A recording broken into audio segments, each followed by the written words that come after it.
नाज़रीन हिते ख़बरों ने अपडेट के सिलसिले के बताईंदे छठो माह वफ़ाक़रम अब्बासी की रिपोर्ट आहे त पाकिस्तान मुस्लिम लीग काउंसिल पारां मादर मिल्लत मोहतरम फातिमा जिन्ना जे कराची में 59वीं वरसी शानदार नमूने मल्हाई वई आहे। तकरीब दौरान पाकिस्तान मुस्लिम लीग काउंसिल के मरकज़ी अगवान मोहम्मद यूनुस सयानी, मोहम्मद असलम फ़खरी, जनाब इकबाल टाइगर पार्क बहरिया के दस्ते खेन गार्ड ऑफ ऑनर पेश कयो। वरसी तकरीब में कुरान ख़्वानी मुनक़िद करण सां गॾु ख़ैरात जी मानी जो एहतमाम कयो वियो। वरसी तकरीब खे ख़िताब कंदे पाकिस्तान मुस्लिम लीग काउंसिल के सरमान जनाब मोहम्मद यूनुस सयानी चयो आहे त इंतहाई फ़ख्र सां चवंदुसि त मां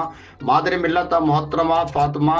जिन्ना अक्सर बीमार रहण बावजूद पंहिंजे भाउ जनाब मोहम्मद अली जिन्ना सां गॾु सख्त जदोजहद कंदे खेनि असांखे पंहिंजो प्यारो वतन पाकिस्तान आज़ाद कराए ॾिनो। वरसी तकरीब खे ख़िताब कंदे पाकिस्तान मुस्लिम लीग काउंसिल के मरकज़ी अगमान मोहम्मद असलम फ़खरी चयो त दुनिया के नक्शे ते